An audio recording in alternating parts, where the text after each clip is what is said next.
Another Gay Horror Pod with Stuart Ross and Jesse Tabbitt. Dun, dun, dun, dun, dun. Hi, Diva. Hello, Stuart. How are you doing? How are you doing? I'm great. Wait, are we recording this video as well? Like posting the video? Yes. Just Okay, on great. just on the Patreon. For the Patreon God, girls. Thank God I took a shower. I'm doing well. I about an hour ago I ordered a pizza. No, like 90 minutes ago. It came 30 minutes ago, and I'm not gonna lie to you, I ate it all in Ooh. 20 minutes. That's pretty good. It was great. I'm proud of you. It was a really good pizza. Yeah. I'm exhausted. Yeah. Because we had Chris's birthday party last night. We did. It was great. And then I woke up at 5:20 this morning to go to work. Oh my God. Yeah. How late were you out? We left a little after midnight. Not midnight. Oh. No, a little after 10 p.m. I was gonna say, whoa, that's but for crazy. a weeknight with a 6:30 Santa Clarita call time, 10 p.m. is a little late for me. That is late. So, That's for sure late. Yeah. yeah. If I have to get up that early, I'm going to bed at 9:30. Yeah. You know? 100%. But well, I'm sorry you're exhausted. I'm a survivor. We got to celebrate Chris. So true. Very important. We did. Your husband is so pleasant to be around, and I was so happy to be around him. Yeah, he's one of the few people. It's really funny because he's just one of the few people I know who like everyone likes, which is like not my experience with myself. You were gonna say not my experience with him, and I was like, okay, no. well. So it's like, oh, like someone around me everyone likes. Right. But no, and now he's older. We're at the 9 months 22. of the year. The 9 months of the year, he's a year older than me. So oh God, it's beautiful for us. Yeah, you're like, oh my God, so young. Yeah, child bride over here. It is when we first started dating, everyone kept being like, "Oh, Stuart, how much younger than Chris are you?" And that doesn't happen anymore. Why do you think that is? I think it's because I'm full white and he's half El Salvadoran, so he's aging better than I am. But he's had that little bit of gray the whole time we've been together. Oh yeah. It's gotten more just by being in a relationship with me. But he always had some, whereas I was just like, I didn't have a beard when we got together. Right. And now I do have one, and his name is Chris. I don't even know what that means. That implies that you are... I'm straight. I'm just pretending to be gay. Oh my God, can you imagine if I was like, actually, I'm straight? I thought about that the other day. I was like, what if I like just told my friends that I wasn't gay? They would be like... I don't think anyone would believe you. I know. Given Listen, a lot of things I know about you. I could just fully just go under some hypnosis and dial back into whatever Kool-Aid I was drinking at the age of 16, 17, 18. Well, don't do that. I'm not going to do that. I'm not going to do that. Then we would have to change our name to another horror podcast, which is not nearly as... No, it's not as like dynamic. Not as dynamic. Yeah. Today we're talking about the theatrical cut of Halloween 6, The Curse of Michael Myers. That's true. A film that exists. A film that I watched. Yeah. That we watched. So for the first time ever, I watched this and was like, is this movie good? And then the more I've thought about it since I watched it, I was like, I don't think it was. I think you were just in a good mood. That's crazy. Yeah, it's really unfortunate the number of times I've watched something, maybe at like a young age, and convinced myself that I liked it, and then revisited it years later and really just had to bite the bullet. To deal with your comeuppance. Doom 2007 is one of the movies, which we talked about, obviously. No, this movie is not good. No. I think I think the first half is like watchable, and then maybe like just the gets last...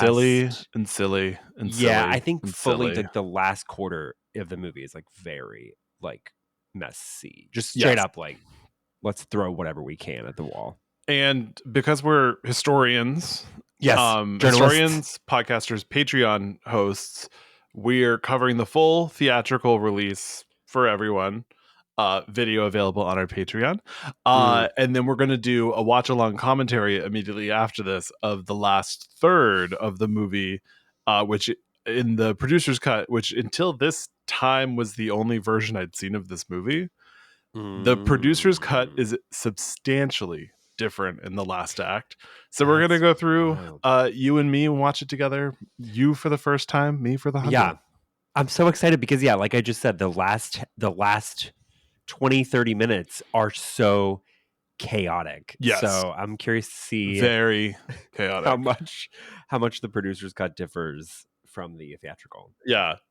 So Halloween 6, The Curse of Michael So Myers. Halloween 6, The Curse of Yes. Michael Myers. I definitely thought it was The Revenge of Michael Myers, but that's Halloween 5. That's Halloween 5. Both, I mean, The Curse of Michael Myers as a name functions a lot better than Revenge of Michael Myers. It does. It does. Because Revenge Yeah, of Michael Myers is like, what's he revenging? Right. Revenge implies a John Wick style action movie, which doesn't really fit the Halloween Would vibes. watch. Yeah, I would watch too. Yeah. Actually, to be honest with you, that's kind of what Freddy versus Jason is. It's like, and it's, I mean, fuck, it's so good, dude. What happened to that like genre of movie? You know, like Before I came in here, we were watching 2005's House of Wax. And House of Wax. Oh my God. Which I've very much watched in your living room. It's so good. It is good. But I mean, like Alien vs. Predator, like we had some like, I mean, sure, they were schlocky, but like I miss those like schlocky early aughts kind of moments, you know? Godzilla vs. Kong. God, well, yeah, actually, yes, you're right. What Freddy vs. Jason walks, those so are Godzilla alive. vs. Kong could run. I didn't see the last Godzilla vs. Kong movie. Oh, it's so good. Is it? Yeah, loved it. Had a lot of fun. I trust you. I think I own the 4K because I'm demented. That tracks, absolutely. Yeah. But Godzilla, Kong, Freddy, and Jason are not in this movie. True. Paul Stephen Rudd is. Our little beautiful boy, Paul Stephen Rudd. True. How old is he in this movie? He's got to be 20. It's one of his first features, if not his first feature. He's 20-ish. Got to be 20-ish. I'm Googling, you know, I love to Google while we're chatting. How old while we're recording was Paul Rudd in Halloween 6? It seems that he was 26 years old. Is what I'm actually older than I mean, he is an ageless icon, so holy shit. He was born on April Fool's Day. He was born on April 1st. Just like our favorite movie. Wow. April Fool's Day. Yeah. Oh, yes. Yes. Our favorite movie. Classic. Yes. Classic. Definitely both of our favorites. Yes. Yeah. The editing of this movie is crazy. It is. And the flashes and the wobbly footage, and it's like it actually kind of reminds me, having seen the producer's cut as a producer's cut girly, it reminds me of when the Suicide Squad movie came out and the trailer did really well, and so they let the people who made the trailer re-edit the whole movie. Oh my God, I didn't know that happened. Not the first Suicide Squad, not the second. Yeah, I didn't know that happened. Yeah, so it's edited like a trailer, which is why it feels crazy. Oh. And that's how this movie feels. That is one of the only movies that I've almost walked out of. Like I was like, I think I just stayed because this was before AMC A-List, and you had spent money. I was at an ArcLight and it was like $20, and I was like, whatever. You're like, this is an investment. That movie is so bad. Wait, that's crazy. Yeah, but this movie, the way this feels very like MTV editing.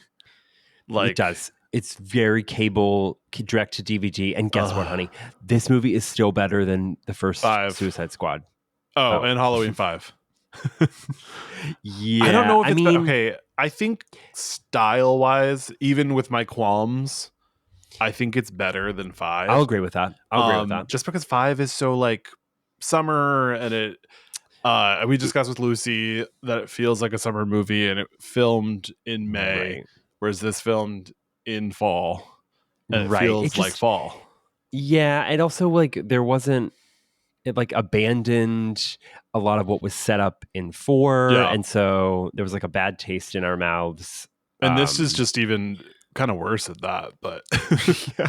where At it's like least this Danielle commits to Harris is not back as no, Jamie, which is no. terrible, but also they're killing her off in the opening act. So Yeah, and we start the movie and she is having a baby, which is crazy because the last time we saw her, she was a baby.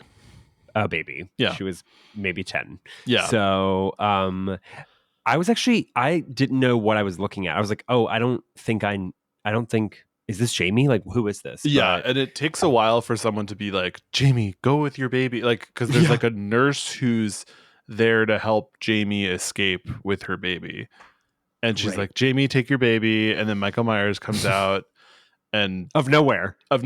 He apparates in this movie. He's a magician. He is apparating all over the place.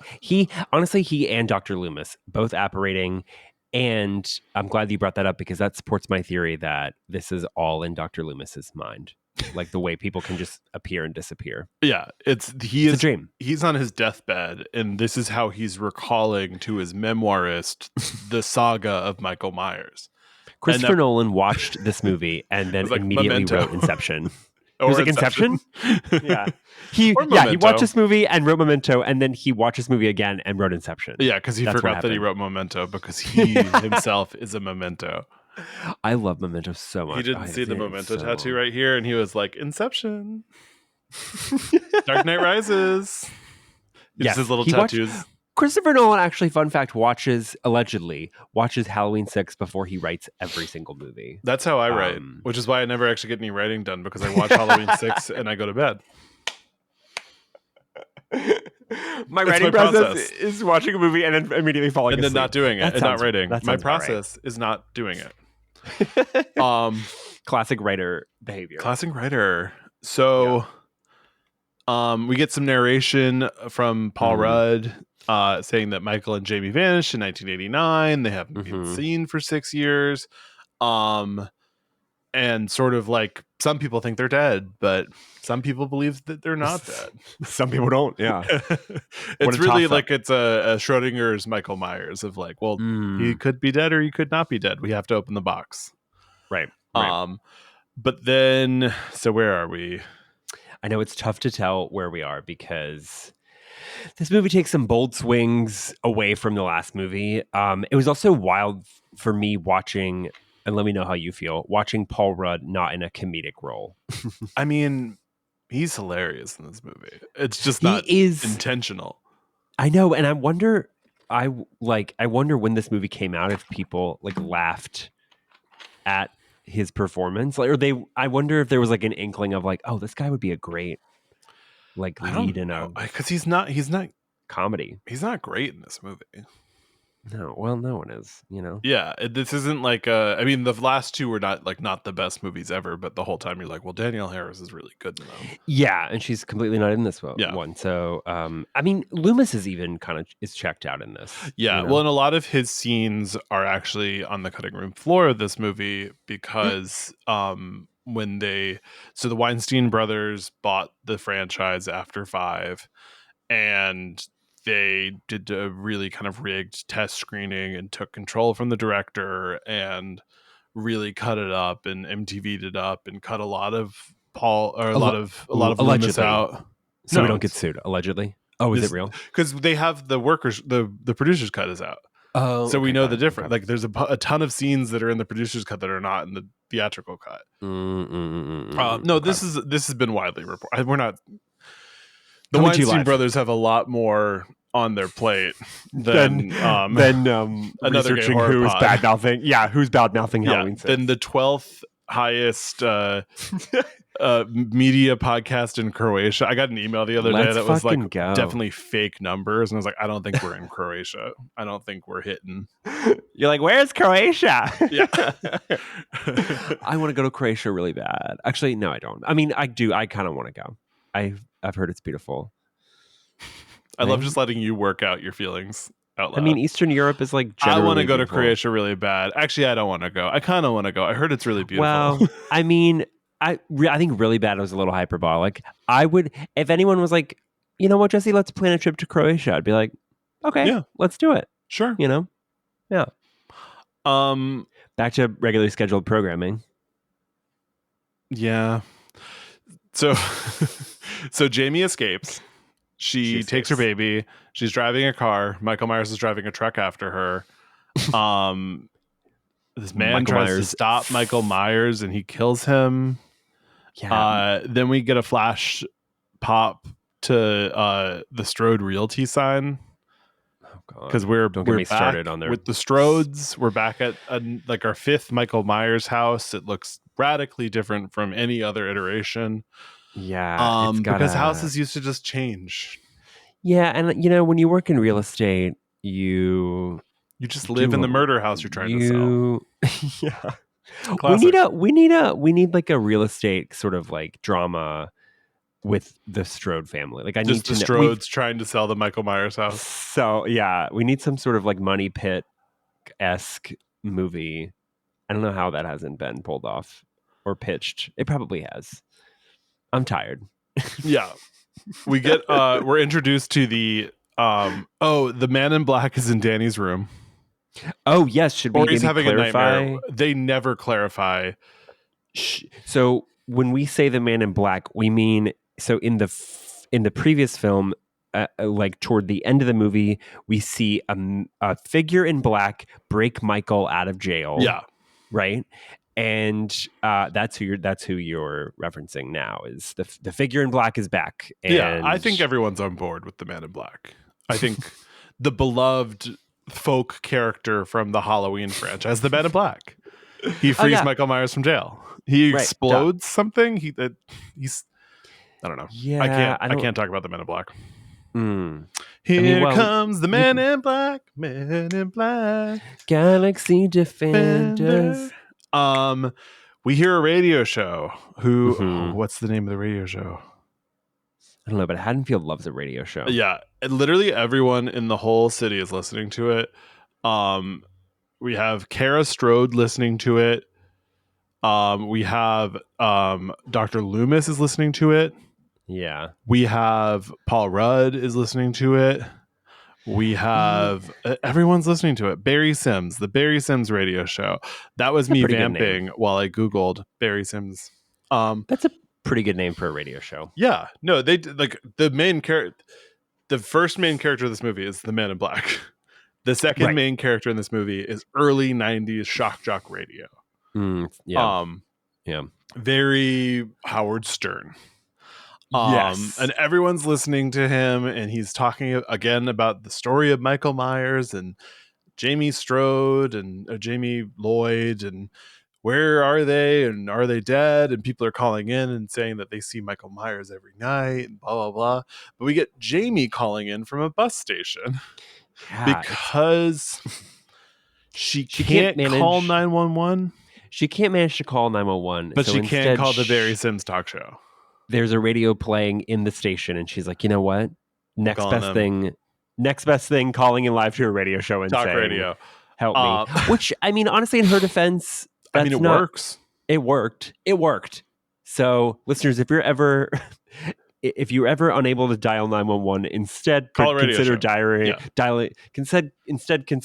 a radio show. And so Paul Rudd is playing Tommy Jarvis in this movie, who is the kid Laurie is babysitting in the first movie, who is then later back in Halloween Kills. Different actor. I guess they reached out to Paul Rudd and he was not available or interested in, probably. Yeah, at that, I mean, God, because what? That was 2018. He was doing Ghostbusters. He was busting ghosts. How long has Paul Rudd been like Paul Rudd? Like what? Since maybe Knocked Up? Or no? Was he in Knocked Up? No, he was in 40 Year Old Virgin. He was in Knocked Up too. Oh, he was. Yeah. He was the brother-in-law. He's the Judd of Katherine Heigl. Yeah. Yes. But so I think he. So what? Okay. Clarify for me what you mean with the sentence, how long has Paul Rudd been Paul Rudd? I mean, how long has he, that's a great point. How long has he been a bankable star? I guess is what I mean. I feel like, yeah. I don't know. Is he a bankable star? Yeah, he's Paul Rudd. I think so. Ant-Man. He's been Paul Rudd before he was Ant-Man. Yeah, but if we're going bankable star, I don't know. Interesting. This isn't another gay box office podcast. This is another gay horror podcast. You know what a good movie is? This Is 40. I do like This Is 40, and It's that a is good an movie. unpopular opinion. I know. I mean, it is like 2.5 hours, but whatever. It's fun. Some of the best He's things are great. 2.5 hours. 2.5 Men. Hmm. I don't know. I'm not going to agree with that. So, Guys, stick with us. We're recording at night, and you know how we get silly when we record at night. We're silly girls. I just ate a pizza really quickly. Stuart's exhausted. I've been up for 16 hours. Yeah, we're on the verge. But we're doing great. And Mhm. do you know who else is doing great? Tell me. Not Lori, not Jamie. Jamie Lloyd is not doing great. She's seen better days. She calls into the radio show. She says, Michael Myers is trying to kill me. They go, we don't believe you. They hang up on her. And then Michael Myers finds her in the bus station, chases her to a very close by farm, and sadly kills her on some farm equipment. Yeah, I mean, we've already established that he loves farm equipment. He because does. In 4, It's a recent affinity for farm equipment, starting with Halloween 5. 5, yes. Yeah. And then continuing into Halloween 6, where he's very much like, you know what? I love to use a thing for a purpose it's not meant to be. Right. And he this was a pretty brutal kill because he like stabs her into some equipment but she's like not dead. And so he turns the equipment on and she's still not dead. Yeah. So she's like, it's a slow, painful death for Jamie, which sucks because Jamie's historically like the best character of the last 3 movies. I also can't figure out what this farm equipment is.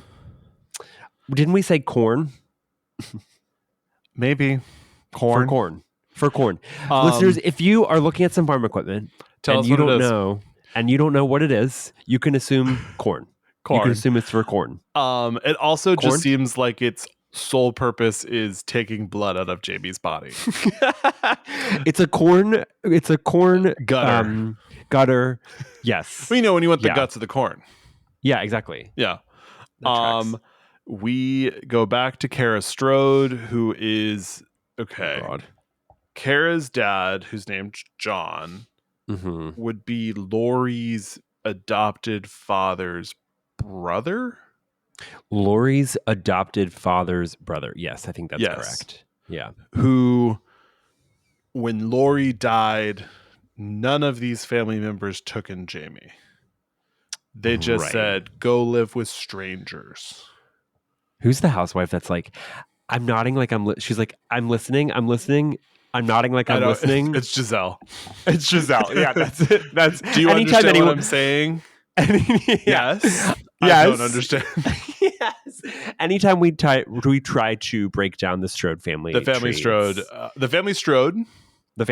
Yeah. It's it's a mess. I think this movie was a real opportunity to just not continue on with lineages. To just be like, you know what? Michael Myers is a little stinker and he likes killing people on Halloween because he's used to it now. And he kills his niece and he's like, you know what? Haddonfield's a couple miles away. I bet you they're having a festival. I'm going to go kill some people. Why is his ass not in Alcatraz at this point? I'm sorry, go ahead. No, that was me being frustrated with the movie, not being frustrated with you. I have never been frustrated with you. Never once. Stuart lied. Stuart lied. Ron Howard voice. He was lying. So, but it's the opportunity for this franchise to move past the familial stuff, and it never does. Even when it goes to Halloween 2018, where it's like Laurie and Michael are not related, it's still the seismic connection between Laurie. Let Michael Myers kill people. Yeah, Jason, they don't even give all the people he kills names. Yeah. They're just like, they're like people on corporate retreat doing paintball, and he kills 4 of them. Yeah, it's like, how much do you think the filmmakers care in this franchise about levity? Or it's like, how much do you think that they think we care about levity in the Halloween franchise? Well, I think the Halloween franchise, is it a disadvantage because the first one's so good?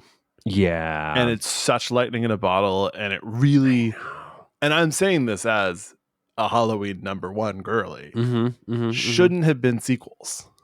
Yeah. But they made them, and they keep making them, and they're going to keep making them.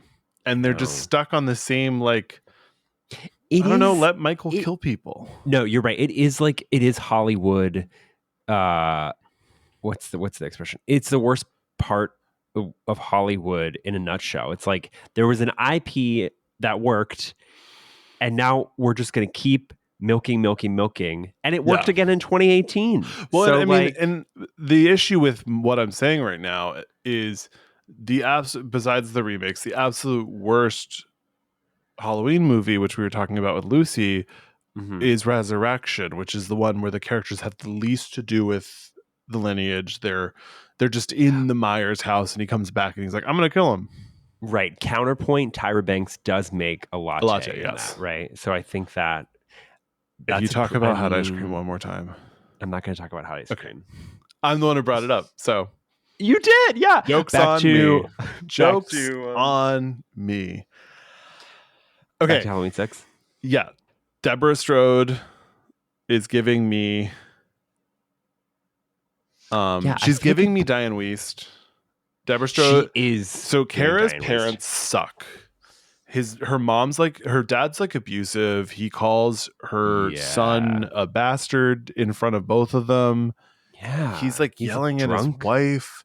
They also named these characters John and Deborah after John Carpenter and Deborah Hill, which is the creators of the franchise. And I'm like, make them nice characters. Was it? Yeah. I mean, that feels like a jab, right? I mean, that couldn't have been. I think it was just trying to be nice. They're like, let's throw in an Easter egg. And it's like, this is not an Easter egg. This is just the worst characters should be John and Deborah. Yeah. But the dad's at this point, John Carpenter was very anti the Halloween franchise because he believed that they owed him money. And oh my God, did you see that interview with him recently where he said he didn't like the substance? I'm not taking that. He wasn't a fan. He said he said something along the lines of didn't like a single minute. And I said, no. Okay, there has to be at least a single minute in there he liked. I know. And he seems so chill. Just Margaret Qualley dancing. He should have enjoyed that. Something. Anyway, John Carpenter, we love you. We're going to pretend like you like the substance. Yes. Against your own words. So yeah. Kara is a Laurie Strode shadow character. Yeah. Her character is what if Laurie Strode wasn't interesting but also had a baby or a kid? Right. She's in college, right? Yes. Okay. But it's a delayed college thing, I think. Yeah, she's home. She's at home, but she's still going to class. So we know there's a campus in town, a university in town. Yes. And like you said, she has a toddler. Actually, no, he's an 8-year-old like or something. 8-year-old. Yeah. So she must have been at what age did she have this kid? Because she must have been probably 18, and she's maybe now 26. Okay. Yeah, she does look 26, so I'll say yeah. Wow. I mean, mean, right? I don't know. Oh, sorry. I don't know how old people look. Oh, yeah, you look 26. No. I do. I don't. No. I look very old in this lighting. Please. So, we Tommy is listening to, so Tommy has recorded the Barry Sims radio show. He's listening to it. He hears a clue, and so he goes to the bus station and then finds the baby that's been there all night and wasn't crying. Yes, that's correct. Yeah, so just logic, just classic. He takes the baby to the hospital. Yeah. And then Dr. Loomis is also at the hospital. I know. I'm trying to, because full disclosure, listeners, we recorded this episode and the audio was a little, so now we're re-recording it, and I haven't watched it. It's been a week since we watched this movie. It's been a hot minute, so I'm trying to recall. Yes, Loomis is suddenly there. Yeah. And this is also, so as part of the reshoots, Jamie dies earlier in the movie than she originally does. So Jamie in the producer's cut survives Michael's barn attack. And then Okay. she's in a coma in the hospital, which is where the baby is. Mm. And then no, the baby's missing. And then Okay. Paul Rudd brings the baby to the hospital where Jamie is in a coma, and that's why Okay. Loomis is there, and that's why it's like the logic makes sense because there was logic originally, and then they Right. were like, oh, what if we kill Jamie earlier? Yeah, they said The we don't care producer's about cut logic. still kills Jamie. It just like an hour into the movie. Yeah, it's a little more succinct. Yeah. So we go back to the Michael Myers house where Deborah is doing laundry, and Dr. Loomis sneaks into her house and scares her. he's kind of a ghost. And she doesn't question it. She's like, No, "Wah." she's like, oh, Dr. Loomis is back. Yeah. But she also doesn't know that they're living in the Michael Myers house. Yeah, her husband does. But it's like, this is not a big town. Like, right. It hasn't been. It's been 10,000. What, less than 20 years since Michael Myers broke out of what's it called and like killed people. Well, also, like they're directly involved with the Myers family. Yeah. No? So well, sort of. We don't know where Laurie's adopted parents are in this movie. They're just not present. Right. So it's like, how would you not know? Anyway, she doesn't know. She doesn't know, dubiously, but he knows. Right. He knows. And so she calls him and is like, why are we living in the Myers house? And he's like, how do you think we could afford this great house? And I'm like, it's not a great house. No. And it's not a great house. It needs a deep fucking clean. Yeah. It needs some sage. The baseboards need some sage. Yeah. Baseboards need to be scrubbed. It's dingy it's and not it's seen better days. It's not the tea. It's not the it's not the tea. And yeah, she confronts the husband over the phone. Her husband over the phone. He is pissy, surprised to no one. He sucks. And I'm pretty sure he pulls out a bottle of whiskey, right? Yeah. He's a drunk too. He's a drunk. We keep getting these like sort of dramatic music stings of her turning into rooms with nothing there. Just like not a cat, not a shadow, just her turning to a fully lit room and being like, Michael Myers isn't there. And then the music goes, ta-da! You know what? If you're trying to keep me on my toes, I will say that's like a decent way to do it. Yeah. They're trying to have fun. Throw some stings at me. At least someone is trying to have fun during this movie. Yeah. She runs outside into the laundry and is just sort of, but like she doesn't have a reason at this point to be scared yet, but she's scared. Yeah, I mean, well, Loomis did break in, so to be honest, that would scare me. But that always happens. Loomis is always there. Yeah, he doesn't. Full disclosure, we don't know where he went. Like, no, we're shown that reshoots. We're shown that he enters the house, and then the next thing we sort of see is like her talking to the husband, right? Or no, fuck. What is the next thing we see? She's doing her laundry. Talking to the husband, her running through the house, being scared of nothing, her going out to the laundry, right? And then Michael is eventually in the laundry, and he axes her to death, right? Which is him being in the laundry, which is a reference to Halloween 1. Yes. Yeah. Yep.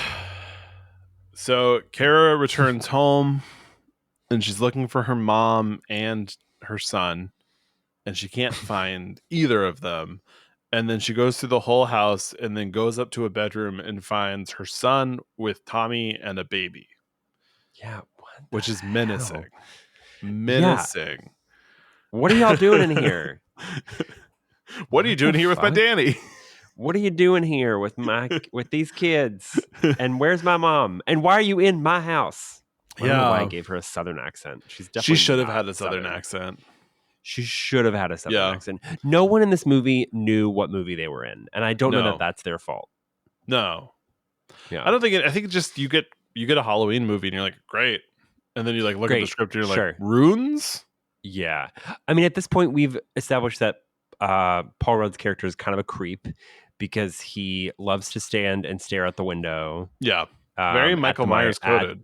At the Myers house. And then, yeah, we find him in this room, in Deborah's room with her kid and this baby, Jamie's baby. So he's living across the street in a boarding house, which I don't feel like has ever been across the street from the Myers house. I feel like the camera would catch a large Victorian boarding house across the street. Yeah, it's also just like him and an older woman living there. So it isn't a boarding house like for like multiple people. Well, Kara's brother's girlfriend also lives there. Oh, I missed. So I think it's implied that there's more people, but we're just only introduced to the 3 people who are relevant to the story. Okay. Thank you. So Tommy explains runes. Which are sort of like an ancient Irish magic language. They were kind of sort of introduced in the last movie, right? Yeah, because we keep seeing the thorn. We should get the thorn rune tattooed on our wrists. I'm not going to do that, but I support you. Please. I will get a temporary tattoo. If we get $500 a month on our Patreon, we will both get matching tattoos. Please. I'm going to stay quiet. Quiet. So they end up at Tommy's place for no reason. Mm-hmm. Mrs. Blankenship, classic character who owns the boarding house, is explaining the history of Samhain. Samhain. How can we forget? Yeah. Samhain. Say it with me. Samhain. Samhain. And then Samhain tonight? Sorry, Tommy? I know you're trying to read. I'm trying to read, and I'm trying to podcast, and I'm trying to listen to your rambling. Okay. I'm a triple threat. You're firing on all cylinders. Yes. Right now. Yeah. Can't read, can't talk, can't listen. Can't listen. Yeah. It's like the monkey. So we see Tommy moodily walking around the Haddonfield Junior College Halloween Festival. Yeah, what? Great scene. Mrs. Blankenship explains to Michael, I think to Danny or to Kara, that she was babysitting Michael Myers the night that he killed Judith. Yes. We're getting retcons for no reason here. We're just getting little wrinkles because they were tired of the pristine snow that was the Michael Myers logic. Yeah, well, we reached the point where Tommy explains the runes? Yeah, sort of. They're like an ancient Irish Halloween language. Yes. So I think that in and of itself is so far removed from what the original was trying to do that it's like at this point, like they might as well fucking retcon shit because none of these words were in the Bible. None of these words. Exactly. Yeah. That's exactly right. This is all New Testament, bitch. If that. Tim and his girlfriend are at the Shock Jocks show? Shock Jock? Yes. Shock Jock. Shock Jock? No. Is that right? Shock Jock. Jockey? The radio What's personality. A jockey is a horse. Disc jockey. Someone who rides a horse. Disc jockey. What's a shock jock? I think shock jock is a shocking version of a disc jockey. Shock jock. Oh my god. I'm on shock jock tonight. Oh is something going to come? A disc jockey. Yeah, a disc jockey on a talk radio show. Great. Yeah. Now that we've cleared up the biggest mystery of the movie, Tim and his girlfriend are at the Halloween festival at the Haddonfield Junior Junior University. Yes. And he comes out dressed as the Man in Black, a classic character we all know and love. But he's not the Man in Black. He's wearing Halloween underwear. He's a silly guy. She's so crazy. We get Kara's dad drunk driving home because he's been drinking at work all day. Insane. This is an insane man. Then Michael Myers kills him by electrocuting him, and then his head explodes. Yeah, he gets home and is like drunk and frantically searching his house. He's like, she finally left me. His wife or anyone. Yeah, she finally left me. Little does he know Michael is present and accounted for. He's he is like in his search of the house. John like wanders into the laundry room, Yeah. like in the washer. It's like shaking. The washer shaking. There's blood coming out of it. Inside there's like dirty, bloody sheets, and then Michael fucking, like you said, shucks the ever living shit out of him. Yeah. It's kind of wild. Slams Like, him into like the electric panel. I think this might be the best kill of the movie. By default, kind of. Kind of, yeah. It I is mean, just but like the good kill of the movie. it's a good kill, yeah. The head explosion was an ad in reshoots. He just got electrocuted to death and his head didn't explode, as I believe scientifically you would. I don't think your head automatically explodes when you get electrocuted. I don't know. This reminds me of Begonia, which I saw last night. Begonia. The electricity. Yeah. Begonia. Okay. This is not another gay This is not Begonia. podcast. This is not a Begonia podcast. I mean, we both like Begonia, but yes, this is not that. So Tim's girlfriend is explaining to Barry Sims that Michael Myers isn't scary. They should have Halloween as much as they want, and that Tim's family lives in the Myers house. Which Tim doesn't seem to. Nobody knows any information in this movie. The mysteries are just information the characters should be privy to. Like, I think everyone's just been asleep since the last Halloween movie. Yeah, but the Myers house was the Myers house then. 6 years ago, Dr. Loomis brought Danielle Harris to the Myers house as human bait, and she fell down and climbed up a laundry chute. That should be legend in this town. Listen, I think the reality is that Jamie was the heart of this town, and now that she's dead, everyone's a mess, and no one knows anything. And that's what's happened, unfortunately. Yeah, it is. Yeah, sad. So, Barry Sims announces that the radio show is going to go record the rest of its episode from the Myers house, which feels like a permitting issue. Like maybe. Yeah, but also, yeah, like permitting. Did he like ask? how? Yeah, how he can't just walk up to someone's house and be like, recording from here. Yeah. So he gets into we his should do that. radio. Yeah. We already kind of did. I kind of did that when I started the podcast. I was like, hey, Jesse, you want to start a podcast with me? I have equipment at your house. I'm like, wait, what? It's like, also, I'm going to leave the equipment here for the next year. Yeah. Running up to my house. Take it. We're coming in. So Tim gets stabbed in his van. So Tim gets stabbed in his van. Tim. This is a weird difference between the producer's cut and the theatrical cut. Is it? Because in the producer's cut, it's made more obvious that he's not actually getting into his van. He's getting into the Smith's Grove van that Michael stole. Okay. So he's making a mistake, and then Michael Myers is killing him because he's in his van. In this movie, it seems like Michael Myers hates radio. But he doesn't hate radio. He hates dogs, and he hates fans. Is this the only movie that Michael Myers doesn't kill a dog in? Does he kill a dog in the last one? Yeah. They're in the attic, and Dr. Loomis is like, there's a dog in here. He kills a dog in every movie. Actually, he might not kill a dog in 2. I don't think because there's not a lot of dogs at hospitals. Yeah. Actually, he might kill a cat in 2 because there's that cat wandering around and then it stops wandering around. We know he killed a cat in the last one. Yeah. Right?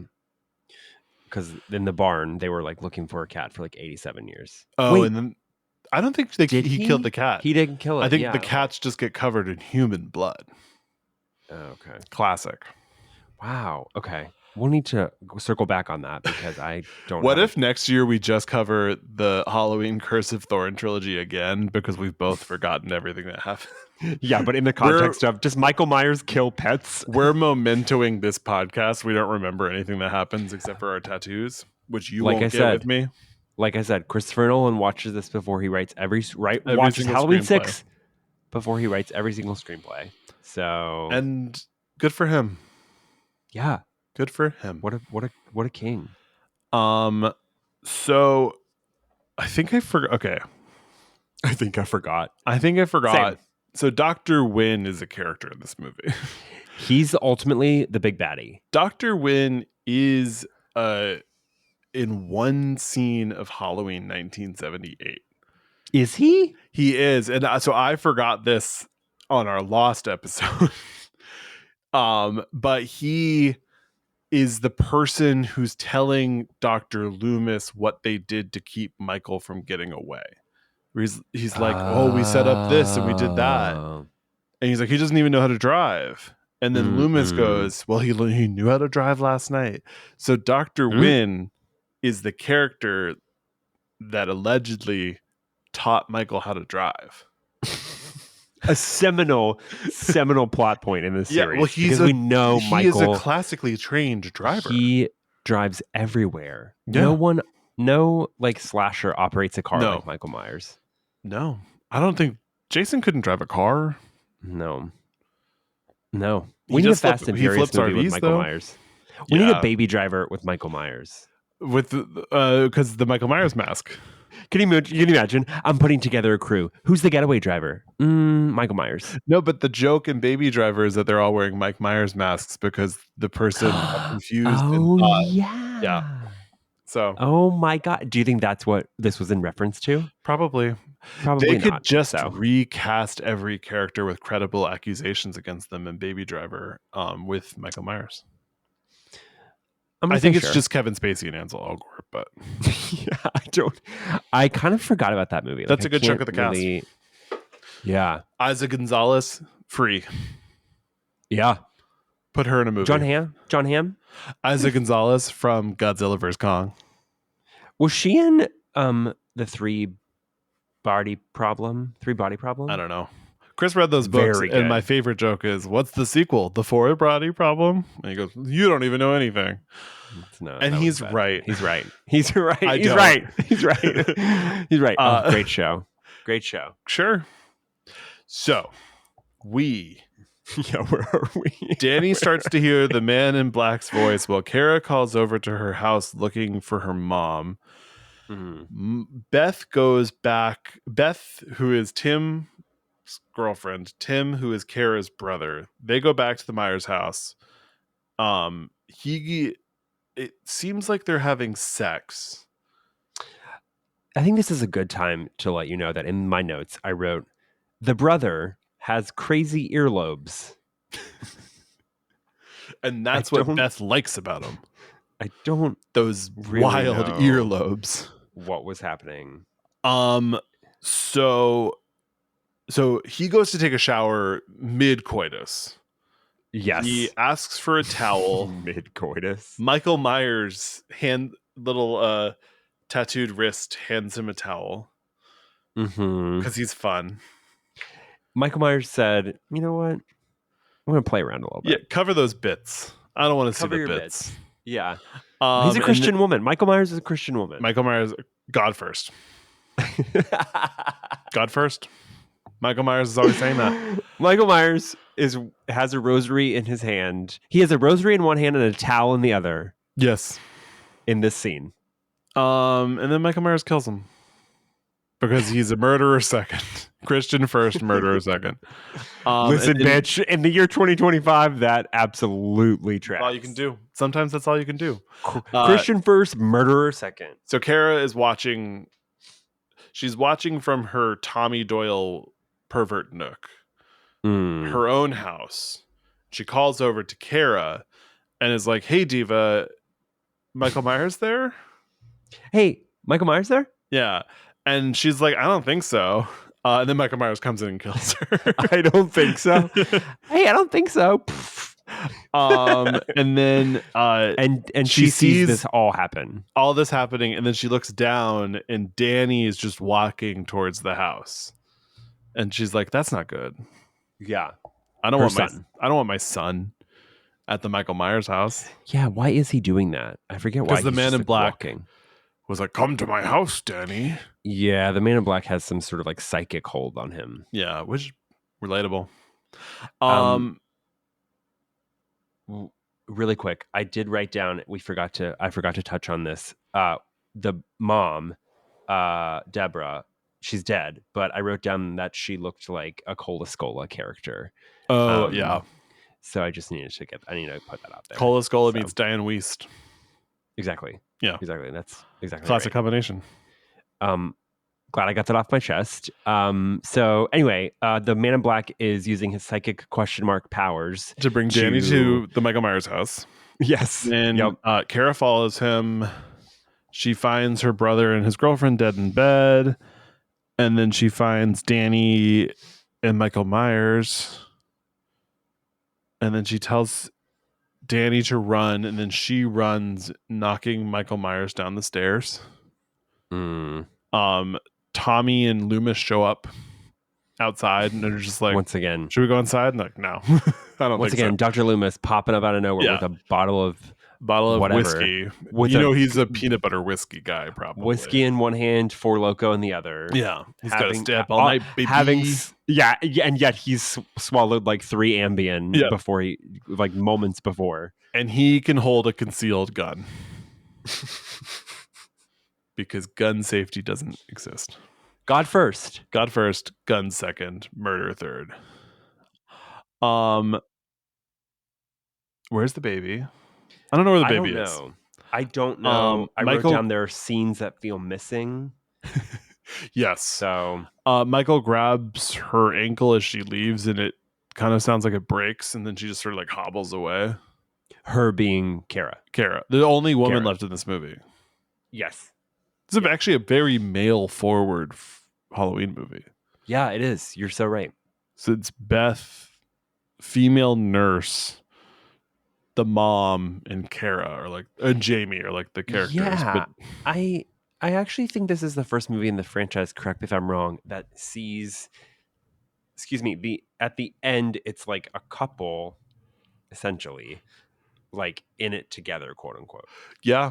You know what I mean? It's like it's before usually, it was like Jamie and her sister. Before that, it was like Mama, like Lori. Like this feels like, and this was a trend in the later wave of slasher movies, 90s, early 2000s. Where it was like not just a final girl survives, it also was, a little boy too. Not a little boy, but like a young man. A young man, yeah, for sure. Because it's like she's got to have a love interest, and it's like, okay, does she? So Paul Rudd's pretty cute. Can I just read you what I wrote? Absolutely. And then we can try to make sense of it. Okay. The baby, where is the baby? Tommy is realizing what I realized. Tommy is with the man in black. Someone has the baby. I think the cult has the baby. I'm glad that you brought this up, because next to my note, there are scenes missing. I wrote a quote. Where is she? Where's Kara? And I'm guessing that is like minutes before what you're talking about. So something about how this movie is edited and organized, characters kind of just vanish logically. That being said, it's the longest 88-minute movie I think I've ever watched. Yes, it is. Yeah. And I had like 3 pages of notes about this movie, and I still can't make sense of them. Mm-hmm. So Dr. Wynn is the man in black.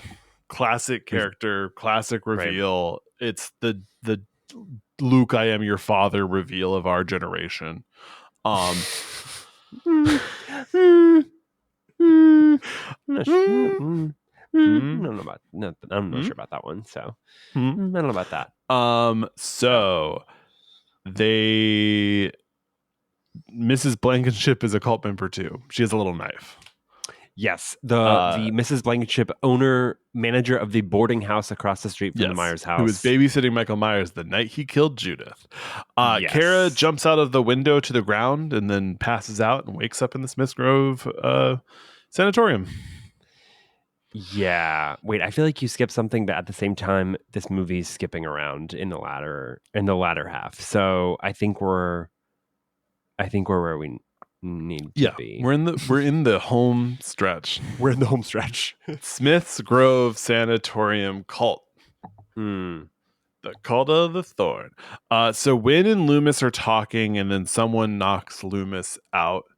Mm-hmm. This scene is another reshoot scene where everything Wynn is saying is reshoots, and they had to write what he was saying to convey the new point, but also match what Loomis had already said. Because at Mm. this point, Donald Pleasance had died between the principal photography and the substantial reshoots that happened about a year later. Um, and so they just sort of had to use whatever footage they had of him and rebuild the movie using just that, which is why he's just not in that much of the movie. God, you know what? Editors don't get enough credit, I feel like. Bring back deepfakes. I mean, yeah, Which is seriously, which is deepfakes, funny because the Halloween Kills features a Donald Pleasance lookalike who was just a crew member on Halloween 2018. Wait, really? Yes, you know how the opening is like the cops and he accidentally shoots his partner and then Michael Myers gets away and then Donald Pleasance's character comes out and he's like, "Did you shoot him? Did you get him?" It's the Oh, construction yeah. coordinator from Halloween 2018, and everyone on that was like, "He kind of looks like Donald Pleasance." And they And David put Gordon Green was like, you. yeah, they put makeup on him and they made him Donald Pleasance without That's any CGI wild. or anything, which is like preferable. That's a true Hollywood story. You know, that's what people And now come he's to. on They Dancing with hope. the Stars. Yeah, exactly. No, he's not. He's But he not, should but he be. should be. Oh, So we are in the basement of the Smiths Grove Sanatorium. sure. Paul Rudd is looking for Kara in the basement of the mental hospital. Mm-hmm. A woman with fucked up teeth screams at him, and then she's like, "I've been stabbed," and dies. I assume Yeah, she had what the already been fuck? stabbed before she walked in. They were like, how are viewers going to know if this is a mental If this is a institution? bad place, it's like, let's stab a random lady. Stab a random lady who's yelling at the top of her lungs. So that's what happens in this scene. Tommy finds a shotgun. Tommy breaks Kara Unfortunately. out of the hospital room, and then Michael starts chasing after her. Right. And then Tommy finds a shotgun, shoots Michael Myers point blank in the chest, Mm-hmm. but he survives because he's got that power of the thorn. Yeah. Sure. They find Dr. Wynn, who appears to be scrubbing in for surgery, which is wild because I think he's just a therapist or a psychiatrist. Yeah. I don't think they usually do surgery. Yeah. I mean, Except for on Halloween. in addition to being like a quote unquote like mental institution, this place is also like a center for heart surgery. Yes. Like, I'm not really sure what's happening, but you're right. He and a team of surgeons are like going to town. Yes. So, and then Michael Myers kills everyone in the surgery room. yeah, it's kind of giving Spider-Man 2 when Doc Ock yes, comes to life in the but harder to figure out what's happening. Absolutely. Yeah. Absolutely. Yeah. So we have Tommy, Kara, they have the baby and Danny. They're running through there's a lot of tunnel work in this movie. So much. So many tunnels. So they Michael Myers is played by two different actors in this movie.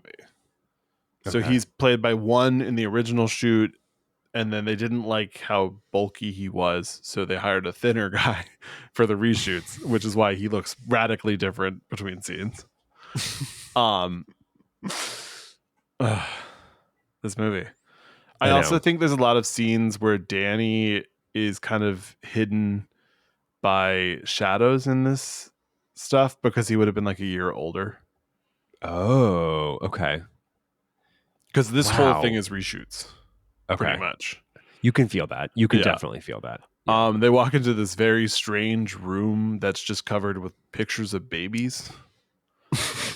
I think they're that's right. I think they're supposed to be like test tube babies, but it's clearly just like they printed out pictures.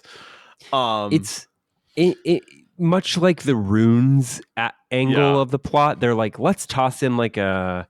It almost feels like Immaculate. No. I was gonna say like the island of Dr. Moreau. Yes. Like they're just like doing these like random experiments, and it's they're like just all like, of a sudden what this is can like we a do here? Frankenstein situation. So yikes. Is this where Tommy tricks Michael into thinking he's giving him the baby, but he's just giving him a blanket. He's smart. Yeah, I was convinced. I was like, no, don't give him the baby. Yeah, we love this baby. We love this Jamie's baby. Yeah, and then Tommy injects goo into Michael. Yeah, so and I then think beats goo out of Michael. Isn't the goo something that was just in the surgery bay, the surgical bay? Sure. That he just like finds. It's weird. It's some sort of weird chemical, and he puts it in Michael. It's like glowing green, right? Very goo. It's very goo. It's giving flubber. Flubber. Oh my God, Flubber. Remember Flubber? Yeah. Oh my God, Flubber would be like a fun Halloween costume, kind of. Next year. Oh, you could do it this year. Boots. I like how I cannot sit still. We need to go to sleep. Is what we need to do. We need to go to bed. So Tommy beats the goo out of Michael, and then Loomis shows up and frees them, and then he says he has unfinished business with Michael, and then runs into the sanatorium and then screams, and then we get a cut to In Memory of Donald Pleasance. Yeah, I at this point was full. Yeah, I was very in sure mode. I was fully blacked out. After the goo, I was like, I don't know where this is at. We haven't gotten there yet in our watch of it, but the Friday the 13th franchise gets very green goo, but it works. Thank God. Yeah, thank God. But for some reason, Michael Myers can't go goo. No goo. No goo for you, Myers. Goo goo? Gaga. Goo goo for Gaga? Goo goo for Cocoa Puffs? Do you have a mother of the movie?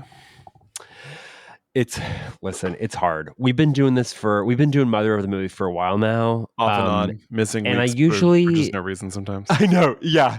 It feels arbitrary at this point, but I do like. Usually I don't really have a lot of trouble picking out a mother, even if there is only one. I don't know. I don't know. Tell me. It's Mrs. Blankenship's tiny knife. Oh yeah, I forgot inanimate objects. Wait a minute. Sometimes the mother you need is the mother who doesn't exist. Maybe the goo? The goo. Mother of the movie, goo. Honestly, I guess I feel like Jamie. She is literally a mother in this movie. Yeah, and they did her so dirty. Yeah, they did her so dirty. Justice for Jamie. It's definitely not the disc jockey because he sucks. Perry Sims. Maybe it's Beth. Maybe it's the little girl who discovers we the didn't dead talk disc about. jockey. Okay, so we missed a scene, and I'm really sorry. We'll talk about it very quickly. The scene where a little girl is standing and she goes, "Mommy, it's raining. It's raining red. It's raining warm red, and blood is falling from Barry Sims's body." Yes. You know what? That little girl is the mother of the movie. She's the mother. She's the mother of the movie. He's tied up in the. Michael somehow got him, like sneaky. Got it, like strung him up in the tree. He's a little prankster. And this little girl has apparently never seen blood before. No, so she's the mother by default. She is the mother of the movie. It was a tough call. This like delirious little girl or Mrs. Blankenship's tiny little knife, and I think it's gonna be this little girl. It is a Freddy. It's an Alien vs Predator. Whoever wins, we lose. I think about that line all the time. I was thinking about it yesterday. And after I watched Begonia, I was like, whoever wins, we lose. We lose. And on that note, this has been a lovely month with you, Jesse. Our second of 4 Halloween timelines. We're gonna just when you think it's over, they pull you back in. It's always a lovely month with you, but I think anytime we watch a Halloween movie, regardless of the quality, it's such a pleasure. I think it brings something special out of me. Yeah, it brings something special. It's you love this franchise so much, and I feel like I'm in good hands when I'm talking about it with you. You know. And listener Stewart's putting his hands up. If you subscribed to the Patreon, you could see me holding my hands up. Yeah. Patreon.com/anothergayhorrorpod. We love you no matter what. Thank you for supporting us. We love you. And oh my God, my noises. Noises. Bye. Okay, bye.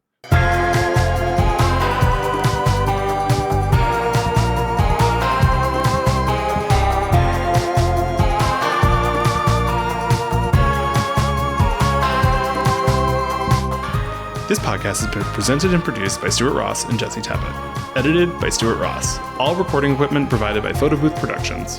To support our podcast, join us at patreon.com/anothergayhorrorpod.